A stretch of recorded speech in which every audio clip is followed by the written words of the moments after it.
जायका में आपका स्वागत है। आज मैं बनाने जा रही हूँ एक साउथ इंडियन रेसिपी कच्चे आम का चावल। सब्सक्राइब बटन और बेल आइकन बटन दबाना ना भूले ताकि आपको मेरी हर नई रेसिपी का मैसेज तुरंत मिले। तो आइए देखें कच्चे आम का चावल बनाने के लिए हमें किन किन चीजों की जरूरत होगी। 200 ग्राम पके हुए चावल, एक कद्दूकस किया हुआ कच्चा आम, एक बड़ा चम्मच मूंगफली के दाने, एक छोटा चम्मच धुली उड़द दाल, एक छोटा चम्मच चना दाल, 2 हरी मिर्च बारीक कटी हुई, 1 इंच अदरक का टुकड़ा बारीक कटा हुआ, 8 से 10 करी पत्ते, 2 सूखी लाल मिर्च, 8 से 10 लौंग, 1 छोटा चम्मच हींग, 1 कटोरी हरा धनिया, नमक स्वाद अनुसार, 1 छोटा चम्मच राई, 1 छोटा चम्मच हल्दी और 2 बड़े चम्मच तेल। सबसे पहले एक कढ़ाई में 2 बड़े चम्मच तेल, अक्खी लाल मिर्च, राई, मूंगफली, धुली उड़द दाल और चना दाल डालकर सुनहरा भूरा होने तक भून लेंगे। अब इसमें करी पत्ता, हरी मिर्च,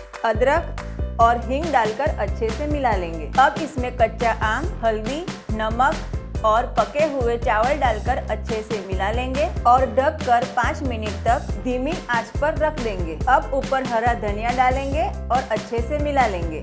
गर्मा गर्म और चटपटा कच्चे आम का चावल परोसने के लिए तैयार है। अगर आपको मेरी ये रेसिपी पसंद आती है तो प्लीज़ ये साइड पे सब्सक्राइब बटन क्लिक करें और ये साइड मेरी और रेसिपीज देखने के लिए क्लिक करें।